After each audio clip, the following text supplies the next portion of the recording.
Thank you all for coming today.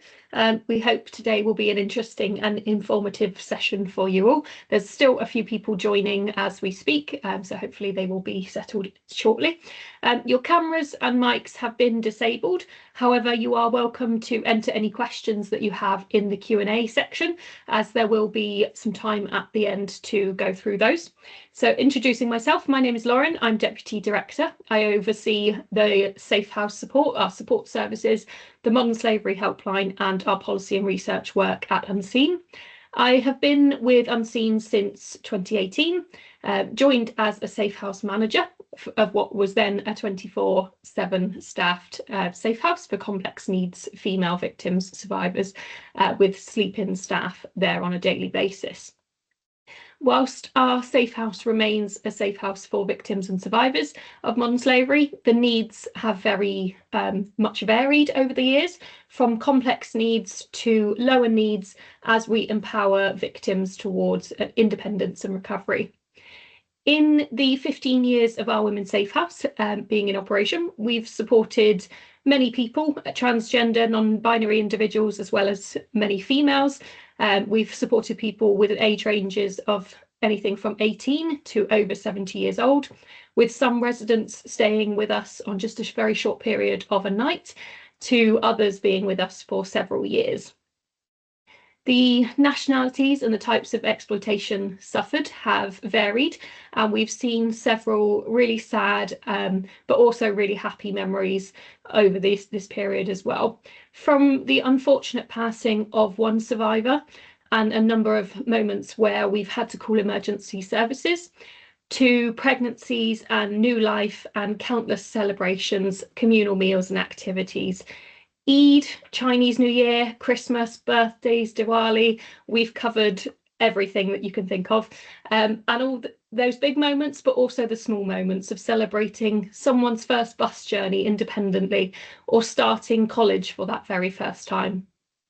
Our staff have worked through the COVID pandemic with as essential workers, running exercise classes in the garden, as well as sanitising absolutely every surface that you can imagine.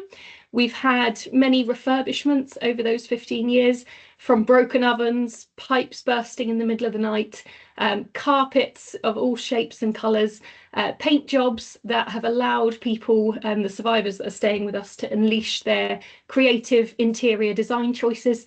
Some of those have been a bit more questionable than others, but always with the intention to kind of help people recover in a homely environment that feels like theirs. Our dedicated teams have spent hours working and listening to survivors. We've had several staff move on throughout that time, and we've seen several residents move on, but the impact that staff have on survivors remains with them for the rest of their lives. So without them, the house wouldn't function. And I've got two members of our frontline team with me today to answer some of the questions. So without further ado, I will hand over to Alejandra to introduce herself. Hi, sorry, I was mute. Hi, I'm Alejandra. I have been working already for 2 years and a half in Unseen, and I started as a caseworker. Currently, I'm senior caseworker. But yeah, I had like the opportunity to work with clients in the outreach, safe house, and as well helping currently since the last year with first responding. Currently, I'm as well undergoing a training for the independent modern slavery advocate. So very soon we can as well to start to implement that positions in Unseen to upskill the quality of the support that we can provide to all the clients that we support. Okay, thanks, Alejandra. And I'll hand over now to Emily, another one of our caseworkers, to introduce herself. Hi everyone, my name is Emily. I'm also part of the casework team here at Unseen. I've been at Unseen for around 3 years, and similar to Alejandra, I've done a lot of different things over that time. I was in our outreach team as a caseworker for about 1.5 years, and have now been a safe house caseworker for another 1.5 years almost, focusing on caseworking and supporting the women in our female safe house and kind of the day-to-day running of that there. But I've similarly also supported on some first responding, on police operations and other opportunities opportunities as well. Great, thank you. So I'm just conscious of time, so I'll get straight into the questions because I know that's what you're all here for. So the first question is going to go to Alejandra. Could you tell us, Alejandra, what makes women and girls particularly vulnerable to exploitation? So that is like, in general, it can be like quite complex, and maybe it could be maybe myself a little bit like biased on the way that from my own like approach to the world and like sensitivity, I consider that to be a woman, it makes you automatically more vulnerable for different reasons, because you are gonna be maybe more likely to suffer sexual exploitation, but as well has been like proven that the women are like more likely to be in the more poor areas of the society, or maybe to have like maybe to be as well in more position of vulnerabilities, because if they are left to support their families, they are gonna hold on their back all the caring responsibilities and all the needs to even like to maybe like to sacrifice on the way that they will go for more risky work offers with the promises of like the good maybe like better payments abroad or better opportunities to get in like some improvement in their life, and they will go for that much more sort of like blind, because they have children, they may have maybe ill family members that they are like their responsibility to take care for. So for all these like needs and responsibilities, even though that they may not face it other sort of like maybe vulnerabilities, just like to be a woman, unfortunately, still in many areas, it makes you automatically much more vulnerable. Yeah, great. Thank you, Alejandra. So my next question is going to go to Emily. It'd be interesting to know how people enter the safe house, and are there any barriers for people to access the support of the safe house? Yeah, so there's kind of a variety of situations and ways that people do enter our safe house. So kind of the basic premise is that everyone within our safe houses, they are under the NRM, so the National Referral Mechanism, meaning that they have an open trafficking claim with the Home Office. But our safe houses are specifically designed for people within the NRM who otherwise would be facing quite real situations of destitution and vulnerability. Now, that might be because they've got no other access to accommodation based on their status. They might have just exited a very unsafe situation, maybe come straight from a situation of exploitation. And these people can be referred into us, through the NRM. And that can come from a multitude of different places as well. For example, Alejandra and I both mentioned that we have supported on police ops, so police operations. And this is where we will support the police who often are going off intelligence or reports of a situation of exploitation and go to visit that property or that area, for example, a car wash or a brothel or something like that. And if we do manage to get a potential victim out, we are then able to provide them with accommodation in our safe house to get them out of that situation. So yeah, these referrals can come from a variety of different places, but they are all people, and particularly in the female safe house, all women who are facing and have faced situations of exploitation. And I guess the potential barriers are that often if someone's in a situation of exploitation, they might have been made to be very fearful of reporting that, of leaving that. They may have been told that if they leave, they're going to get arrested. They may have been threatened with a lack of choice through immigration, and kind of their sense of empowerment and decision making has been taken away from them. So there can be a very real fear. And sometimes I feel that, in some kind of situations as well, maybe there's a lack of awareness of what modern slavery is or what human trafficking is, that maybe people don't realize the NRM exists. And so actually people who are very real survivors of these situations potentially aren't able to access the support in the same way. Yeah, definitely. If you are interested in knowing a little bit more about how people access the support as well, we have recently had a first responder appeal, and we run the Modern Slavery Helpline, and there's lots of information on the website about both of those things. So if you are interested in looking at more of that, it's all on the website. Okay, so another question for Emily then, in terms of our kind of agenda for today. So Emily, could you tell us what the average amount of time that a woman stays in the safe house is, and what does that stay particularly look like while they're with us? Yeah, I think probably over the years of the Safe House, this has changed quite a lot for a number of reasons. Some of that is the NRM changing and shifting and evolving. Some of that might be based on kind of political changes and situations. And so at its core, the Safe House is designed to be kind of a short-term place of rest and recovery that helps a client move on to a more longer-term situation of sort of support and, yeah, a stable place to be accommodated. And so, yeah, I guess it would be set up normally to be maybe a few months, just like a short-term period, even shorter than that, depending on the woman. However, I do feel that it's so dependent on a case-by-case basis.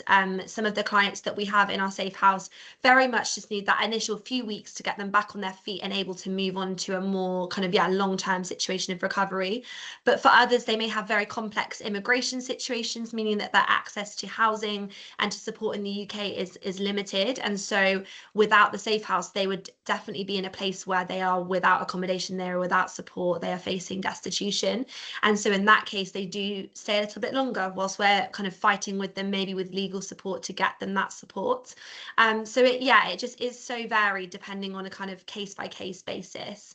But during their stay, again, that can vary, but the core things really are, I think, initially when they enter the Safe House, is to get them really safe and settled.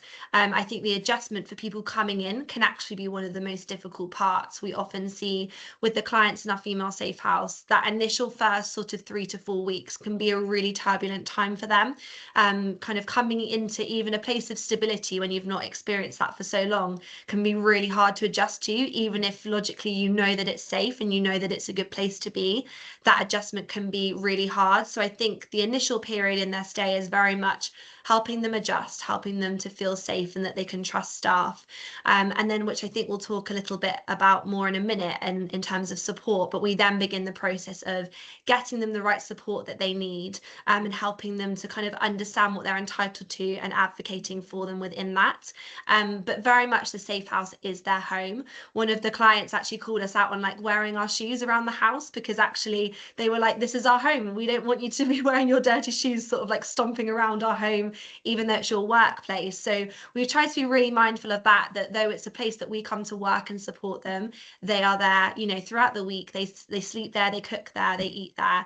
And so we very much tried to make it a home for them, even though, it's a very difficult time for a lot of them when they enter. Yeah, great, thank you. So Alejandra, back to you then. So what are some of the ways in which women in our Safe House are supported? So the approach that we have is very holistic and is like very person-centered, no? So it will look very differently between like a person to person, but like Emily has said already, the main thing is like to help them to recover their confidence and to feel safe initially, no? So everybody like very differently from person to person, because sometimes the people, they may be escaping in medium risk, and for that to get that is like maybe to have 1 week avoiding everybody, and it's like the first place where nobody's going to demand anything from them, and they need that space to ease and relax. And it can look maybe for something, so for somebody like maybe like very practical, maybe somebody has been exploited for several years and is not even like aware of how to register in a GP, how to book appointments, and so on. So sometimes in the beginning, it may be a lot of like accompany them through all these processes that naturally we all learn with our family and with just like the natural growth. So we accompany them to be capable to get those skills. But sometimes we have like very upskilled people that they are like very independent and very proactive. So sometimes our support, it might be just to having conversations with them about like their experience and to be capable to put it into words and to make capable to as good as we can to make sense of what happened and to how to find a pathway out of their experience and to resignify themselves and how all this experience, it may be like to see it in the wider experience of what it is their life. So it will be like very differently, and every day you don't know exactly what it can be, because sometimes it can be somebody having an issue because they order something online and they doesn't arrive and they don't know how to claim a refund. For another person is to find a solicitor because they haven't been acknowledged some of the like the judicial like needs of the exploitation. So you need to help them to go through very complex like form and pathways into the all the admin and governmental. So it will look like very differently from day to day. And sometimes we have like people that they may stay like very long, and you can get like sort of like at some point like familiar with them and you know them, and it's like they trust you. And some other times it's like people that come just like very quickly to set that and like move on to either to come back to their countries to see their family, or maybe like to move into other kind of setting. So yeah, it's like it's one of like the most like exciting things of this job is like how rich and how big like the variety of challenge that we can face. Is like you never get to stop learning in this in this work. Yeah, definitely. No one person is the same. That's for sure, isn't it? Okay, so coming back to Emily now, is there one thing that you could change about the safe house? And if there is, what would that one thing be?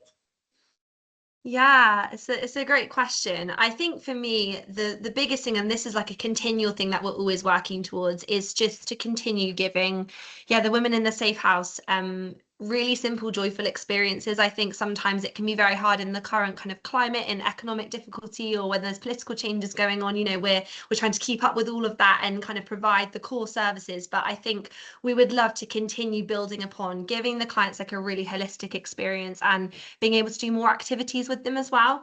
I think that's something we forget, that so often, yeah, people exiting situations of exploitation have just not had the dignity of being able to do things that are fun and joyful and help kind of, yeah, I guess help them remember maybe what life was like a little bit before what happened to them. And often some of the most joyful times that we've had are, yeah, being able to take them on trips or cook a meal that one of them takes the lead on and things like that. So I think we would love to be able to do more of that within the safe house, because I think, yeah, it just helps it feel more like a home for them rather than just kind of somewhere they're staying while stuff gets figured out. We always want to continue changing it more to be a really homely place that is full of joyful things as well, I think. Yeah. Yeah, those small moments can make a real difference in terms of recovery, can't they? Okay, final question in terms of our list of questions. Alejandra, how does someone move on from the safe house, and what can life look like for a survivor once they've left that safe house? So initially, for it's again depends. Sometimes the people, it can be like very eager to move on, because like I say, it's like there is like people that they have been like very independent all their life, and sometimes they feel like a bit of like a plateau, this experience to them, like to it's where we try to make it as sort of like common and less disruptive as possible. But obviously there is a lot of like small details that it still can feel like very big to people, that they are not like fully in the community, no, like maybe like to share in a house, like when you are an adult, it can seem a little bit awkward to share the kitchen with an stranger. So some people, it might be like very eager to move on, to have under control of their life and be as well like sort of like fully independent. But for some other people, it can be with we can come with a little bit of like anxiety, not necessarily because they are like fearing the risk, but because they really appreciate that regular support, even just like to come in. And many times it's like we are there to give reassurance. They already know and they are perfectly capable how to do the things, but you have that opportunity to share your doubts with somebody. It gives them a lot of peace of mind.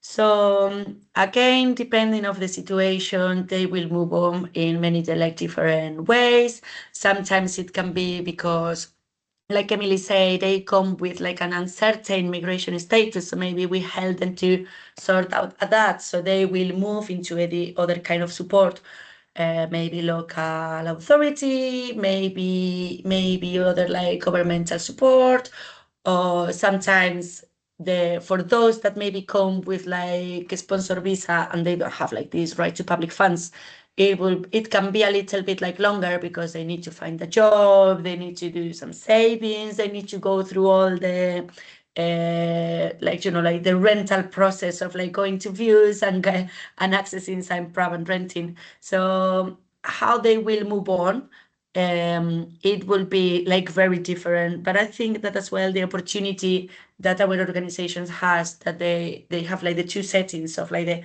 the supported in accommodation, but as well the outreach.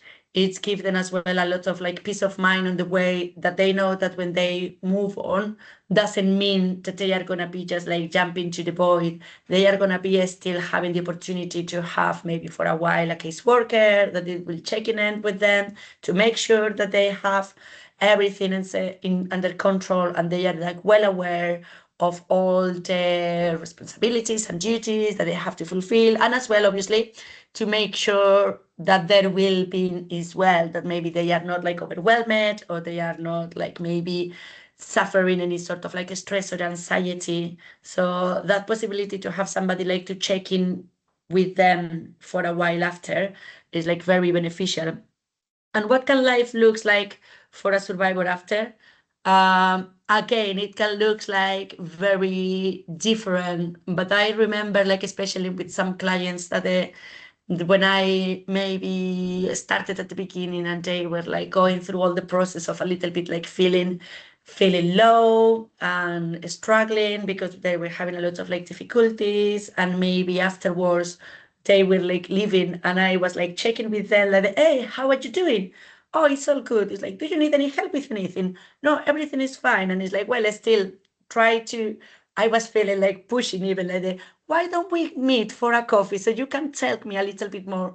And it's like we were meeting and they were telling me all these plans that they have found. Like, I find out how I'm going to do this, I'm planning to do that, I'm saving maybe to study, I went for some holidays. So when you meet somebody and it's like you find out, not to say that you cannot help them in anything else, but did you see them like proactively, they are like jumping and they are like continue to work and they are progressing, especially I would say like that, especially that they are like finally achieving what they wanted to do. They wanted to continue growing.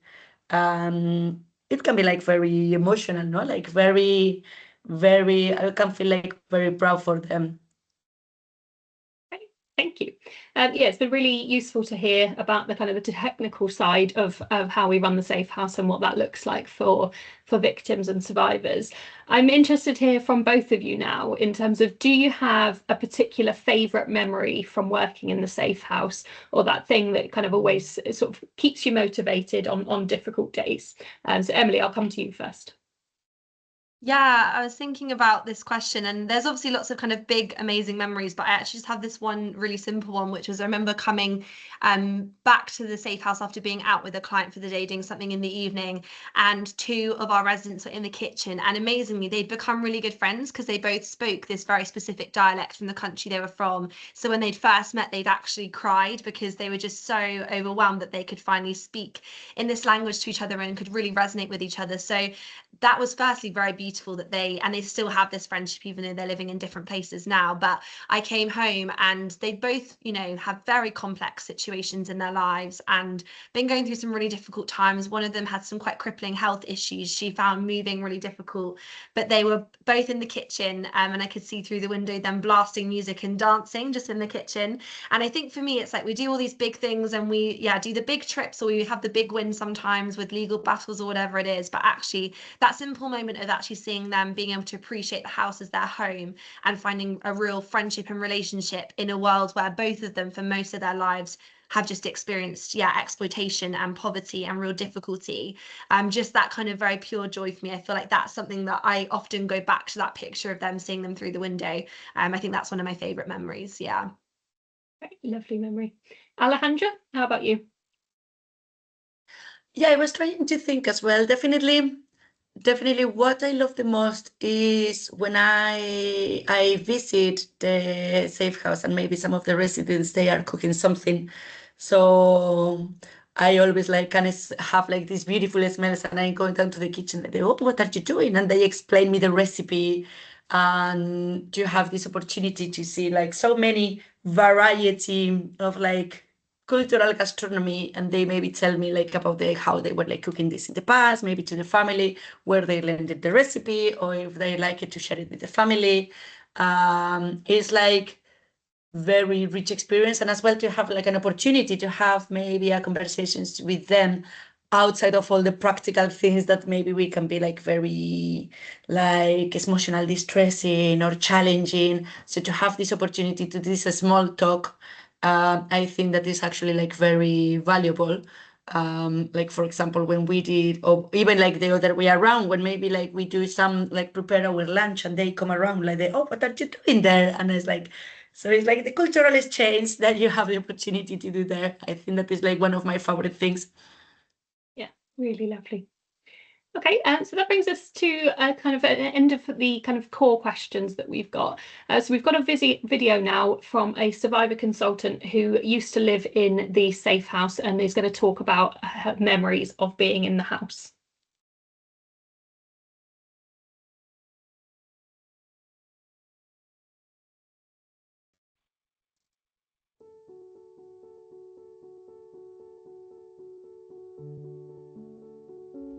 "25 years ago, I was young and ambitious and came to England.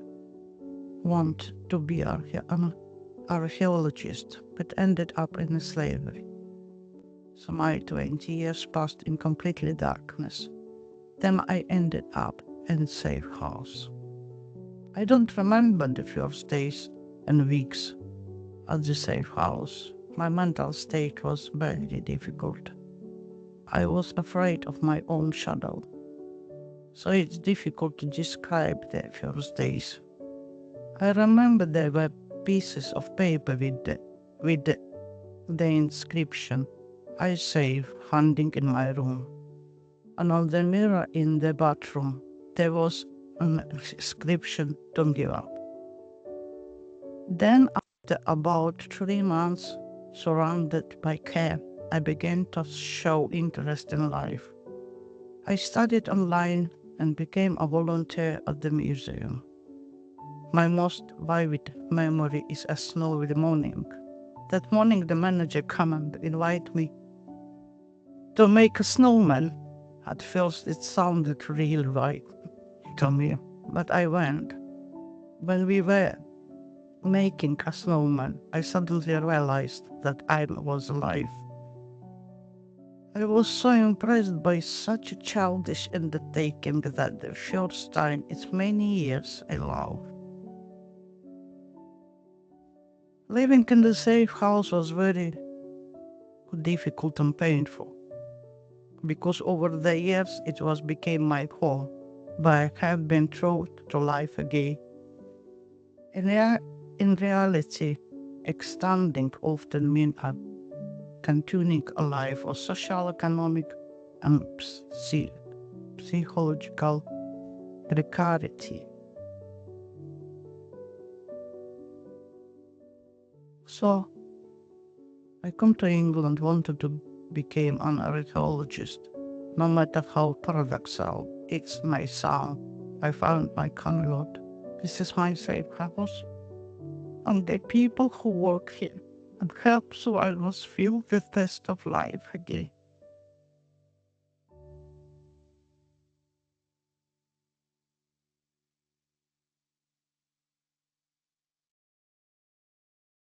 So thank you to the survivor consultant who was brave enough to kind of talk about her experiences. It can be quite distressing for individuals who've been through the safe house to be able to talk about what life was like there. So it was really kind of a powerful moment that we've been able to kind of get that from her. So thank you to her. We're moving on to questions in the chat now, so please do pop them in the Q&A function if you have any questions that haven't been answered yet. We've had a few come through and I will kind of work through these first of all. So the first question, in order for Unseen to be able to give people joyful experiences and activities, what additional support do you need to make this happen? And how can organisations support to help this happen? So there are a few ways that you can get involved. Helping create joyful experiences often is helpful for donations, so that we can make sure that our staff team have the time available to support individuals with that nice activities, but it's also giving practical things such as sporting equipment, or we have food donations through some channels as well, and opportunities for at Christmas we sometimes get donations for Christmas presents, which is always really joyful. When we've had young women who are pregnant having access to things like clothes and equipment for their babies is always really useful. We just need to kind of navigate how we store those things. So yeah, if you are interested in donating physical things, it's just making sure that we can have the conversations about how we can store those and collect them. But otherwise, donations are really beneficial, so that we can make sure that our staff team are able to be on hand through those situations. While we want to create joyful experiences, sometimes they can be very overwhelming. So really ensuring that we've got the staff cover to support is beneficial. And we've got a hand up from Freya. So do pop your question in the Q&A, because I think your microphone has been disabled. So if you pop it in the Q&A, we can have a look. Next question, does Unseen support the setup of when new people decide to move on? And could we say a bit more about the range of support offered after they stay, and the organisations and institutions that you need help to support this process? So yeah, one of the things that we really focus on in the Safe House is empowering people to have a connection, a community of support around them, so that when they leave the Safe House, they're not abandoned. They haven't got, they've got a whole community around them. So throughout our support, it's always focused on empowering, building that connection. So that might be through access to physical health care, mental health care, through starting college or university, finding employment, finding support avenues like perhaps the job centre or mental health services that can be there for that duration process and moving on. Our outreach team can provide support after someone's moved on from a Safe House to support that person set up a new property, maybe get things like pots and pans donations, or things that might be able to be beneficial in a new home where that independence is starting to kind of take shape. So yeah, we work a lot in partnership with other organisations to make those community connections around that individual really strong. Number 3, how do you keep yourself topped up so that you can keep giving out to the others and to the survivors? So I'll come to Alejandra and Emily to answer this question. How do you both keep yourself motivated and emotionally well so that you can support survivors? Emily, I'll come to you first. Yeah, it's a good question. I think it's such a journey and something that is definitely a big steep learning curve in this role. I think for me, and it sounds probably so cliche, but just having really good practices outside of work, I think. And I think it's that balance of, you always want to feel something, like you always want to be kind of compelled to kind of keep fighting for your clients and keep advocating. And we're only human, and so there are going to be days where people's stories really impact us. Even listening to that video just then, it was like, oh gosh, yeah, those things impact us when we know the stories of people that we're working with. But I think, yeah, having really restful practices outside of work, and reminding ourselves why we're doing it as well, reminding ourselves of the why is always really helpful. And I think for me, it is, yeah, doing those things that recharge my battery so that I can come into work really present for the clients that I'm supporting. But I think a really big mindset shift for me over the last few years is knowing that I have a certain kind of capability and a certain amount of power, and so I just have to keep working within the things I can change and keep doing. And I think also that realization that as long as we're making people feel heard and dignified and listening to them, sometimes that really is the most powerful thing. Sometimes we can burn ourselves out trying to do the absolute most, and sometimes that's the right thing. But I think really bringing it back to the simplicity of humanizing that person, making them feel dignified, making them feel heard. And then, yeah, I think outside of work for me, it's, yeah, getting outside, eating good food, getting good rest, and doing the things that recharge my battery to kind of help me keep going, really. Yeah. Yeah, definitely some good tips there, Emily. Alejandra, how about you? How do you keep yourself well so that you can support others? So similar to Emily, I was thinking that, especially like for example in the well, I seen it like that more often in the first respondent, just like for how it works. But it's like when you finish to talk to somebody and they tell you, thank you very much. Well, like they sort of like show you that they felt hurt by you.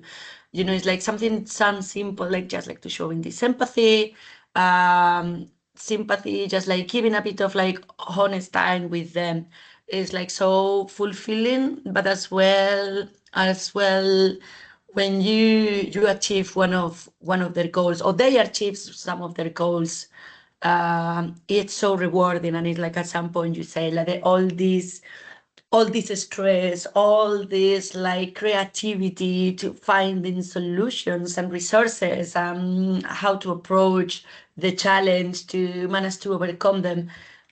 Sometimes like even like to not being capable to log out because you go with that challenge on the back of your head, like how I'm gonna do this, how I'm gonna do that. When you meet that, it's like, all right, everything, it was worth it to see that they finally, especially when they maybe like they continue to walk in their own and they are like full independent. It's like, yeah, this is why we do the job that we do in the end. Okay, great, thank you. So the next question is a technical question about sharing the video internally with colleagues. So we're not going to be circulating the recording of this after the event. However, we will have in our Unseen newsletter that comes out on a regular basis, there will be a little bit of an update of the webinar. So yeah, definitely, if you want to share this with colleagues, get them to sign up to our newsletter and social media channels, because there's lots of information and content that comes through those processes, which can keep you informed on everything that we're doing. So another question is relating to the survivor consultant and how we work with our survivor consultants. So I will answer this one directly. Our survivor consultant group is made up of a number of survivors who've been through either our safe houses or our outreach support and want to use their personal lived experience to change policy, to change practice, to influence many different organisations into how they can better respond to modern slavery. So it's turning that lived experience into positive change. Not all survivors want to go through that process because it can be some people just want to move on from their experience and find other jobs or other things that take them away from the modern slavery or exploitation that they've experienced. But others who do want to use that lived experience to bring about change, we support them through access to things like building employability skills, practice with public speaking, practice with understanding research techniques, building up skills that can be used in work to influence positive change in the modern slavery space. So that's a little bit about our survivor consultant group. Again, there's some more information about that on our website if you would like to know more. So the questions are coming in thick and fast now, so I will ask a few more. Alejandra, I'm going to come to you with this question. So could you explain a little bit about what happens if survivors are not from the UK and may have been told by an exploiter that they won't be supported through not being in the UK? So how do they stay in the UK? What support do they get in relation to immigration status? So that is a classic threat, no? Like to keep them under control and to fear to seek some help. The idea of that they will be identified. So basically, it will depend of how they came to the UK. Obviously, the first thing is meanwhile they are in the NRM, because the Home Office is investigating their case, they are protected. So they have like this sort of like gap where they have the opportunity to access appropriate legal advice, and that will be depending on the situation. It's like if they may come trafficked, or they have a potential asylum seeker, like sort of like possibility, we will seek that legal advice support to maybe like to assess if they will be meeting the threshold to apply for asylum support. As well, if they came like trafficking and they have been exploited, so maybe they will have as well access to more like domestic laws regulation. It's like, will they want to prosecute the person? Will they want to follow any criminal investigations against the person that exploited them? So again, the UK has the mechanism to facilitate to this person to stay in the UK. Sometimes the people, they may want to stay for longer because their idea was like to make a new living here, but sometimes they only want to stay to help with the investigations, to recover. So the national referral mechanism, it has instruments to facilitate this, where the person may stay in a temporary permission to stay, to facilitate them to access the treatment to recover, or as well to support with the criminal investigation, or if they could have as well access maybe to any form of compensation. So they have these tools that they can apply for to protect their immigration situation. And then sometimes they will allow them to access like full resources to public funds. If we will be talking about somebody that maybe came in a sponsor visa, like now we are finding more and more, we will maybe link them with the government support to trying to find a new sponsor. We will link them with local resources, maybe by the local authority and all the local job fairs, to help them to find like a new job offer. And yes, like it will be depending on the cases. Maybe sometimes if they come like we had in the past sometimes that they came from the European countries that they were entitled to apply for settlement, but maybe for their situation they didn't have the opportunity to apply. So we will be working either like accompany them to submit a late application and help them to gather all the evidence so they can be like recognized, the reasons of why they are applying out of time, or again, if they will need maybe some special legal advice, we will find that legal advice. Obviously, always understanding that we are not professional legally trained, so we will always like to seek that area of expertise where they can have access the appropriate support depending on their cases. Okay, thank you. So I'm going to come to both of you with this next question, and Emily, I'll come to you first. Is there or something that you've learned from the women that you've supported in the Safe House that you wished more people knew about? Yeah, that's a great question. I think the biggest thing I always think about the women we support is how resilient they are. Like, I think there are maybe these misconceptions about people who have experienced modern slavery, and the only thing that I've ever known them to be is extremely resilient, extremely kind, and extremely strong people. And I think the amazing thing about the women we support as well is, as soon as you find out about their life stories, they're just these incredible, intelligent women who are extremely capable of doing amazing things. Like, we've had women who are trained to be accountants, who have got master's degrees, who are going, some of them have returned back to their home countries and to a place of safety to be able to continue that, or we've been able to support them to do further training in different sectors here. So yeah, I think the biggest thing is that they are people with amazing things to offer, and they have experienced exploitation, but that is not the thing that defines them.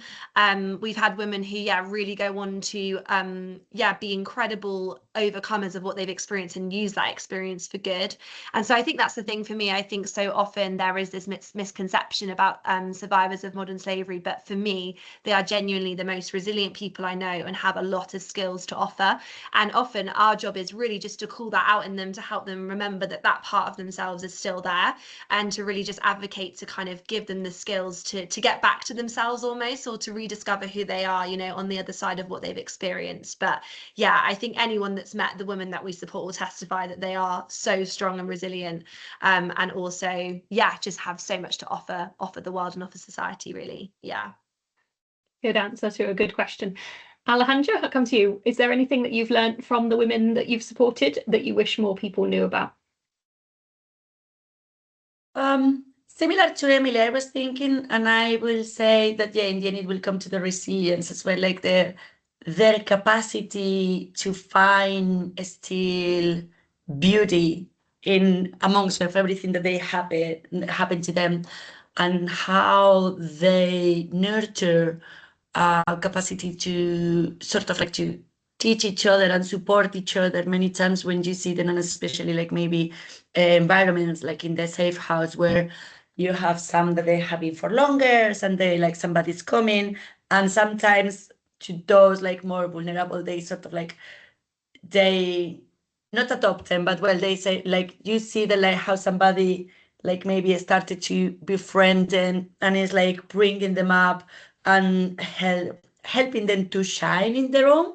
So you know, like this capacity to bring somebody else's up and to rise them with all the kindness. I think that is like an amazing skill, and is I think that values like that is something that we need more and more in like the sense of the community, no, like the helping each other without like really expecting anything in exchange, and how to protect and to help to grow others.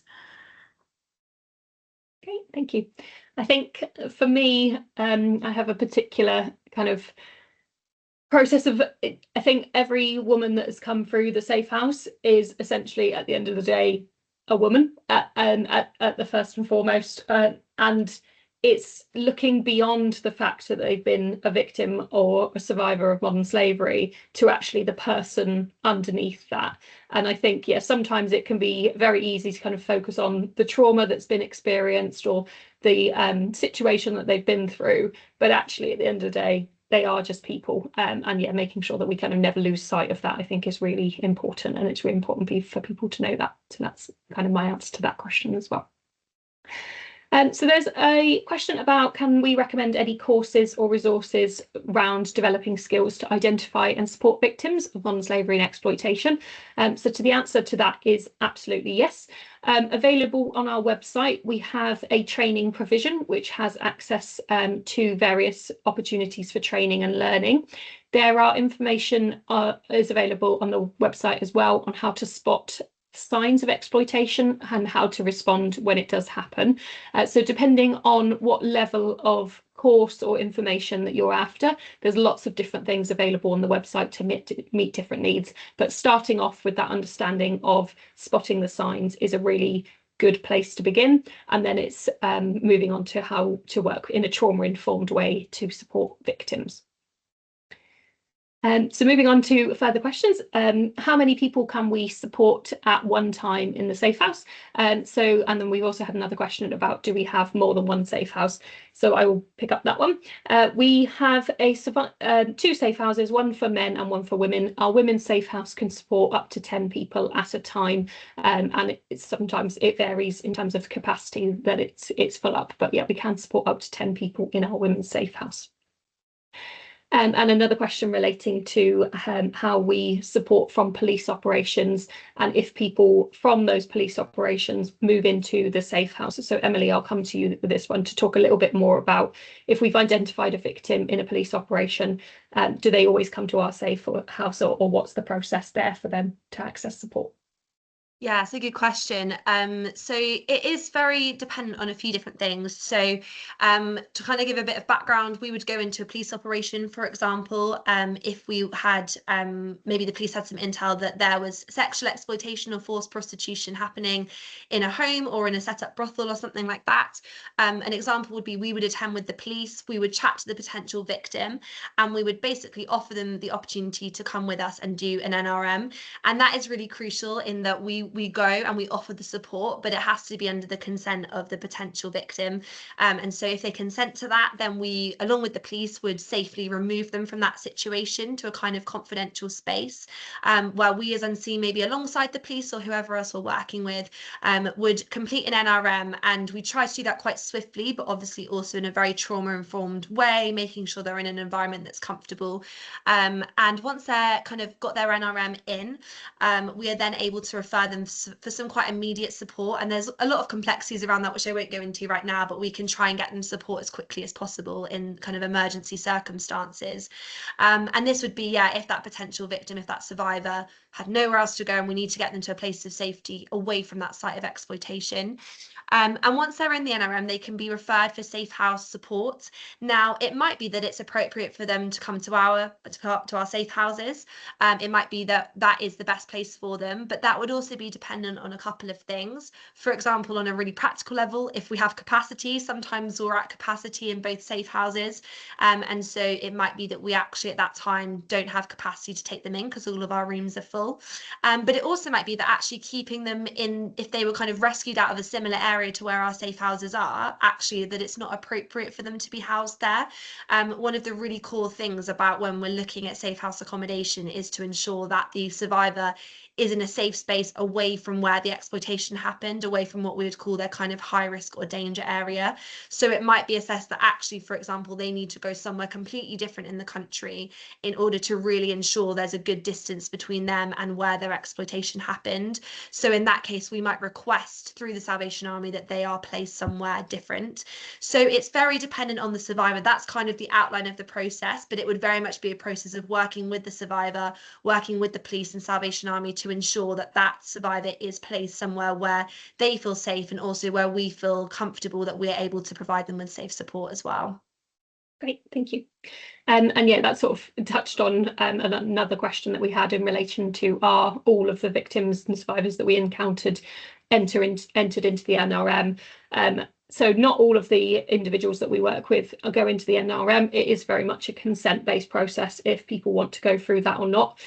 For those who aren't, who don't consent to go into the NRM, we can signpost them to additional support services, and we can provide some level of support ourselves as well. And that is where donations can be really helpful to make sure that we've got enough capacity and resource in our team to provide that support when NRM isn't the right process for that individual. So I'm just going to come to our final questions now. And our question, this one I'm going to go to Alejandra first with, and then I'll come to Emily. Could you talk about a little bit the challenges facing the Women's Safe House right now? Are there any particular challenges for the survivors or the house itself?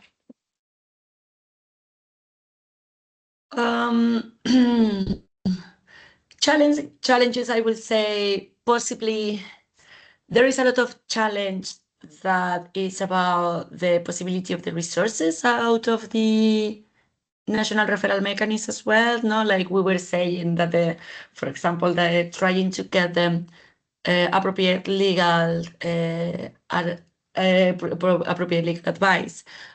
We are limited for the capacity of the firms that works on legal advice. So sometimes it may take months.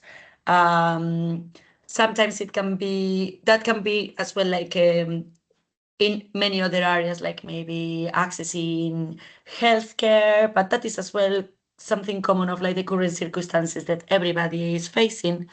And possibly as well in some situations, thanks to Emily working and focusing all their energies in the safe houses has improved a lot. But I will say that at the beginning it was to have consistency into having maybe activities and offers outside of just like the basic support there, because if you have people that maybe for whatever reason, because either the sponsorship issues or because asylum or because they don't have regular immigration status, they cannot access any work, many times they cannot access any education.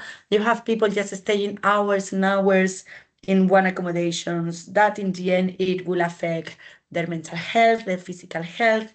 So now we have been doing little by little some activities outside, maybe some sessions in the house, cooking, gardening. So all that, I think that you can feel it, how has improved the health of the house entirely, because the people keep busy, have their routine, they are waiting for this day to do this activity, and all that like mindset.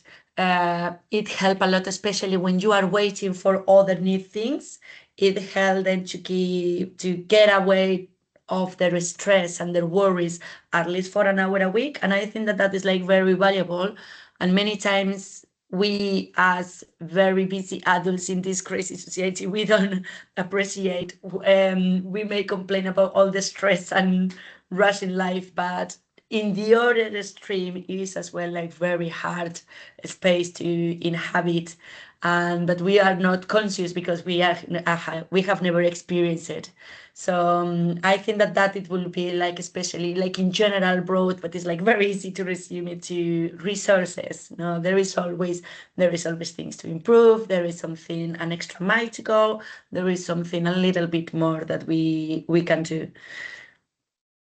Thank you. Very comprehensive. Emily, anything that you want to add in terms of challenges?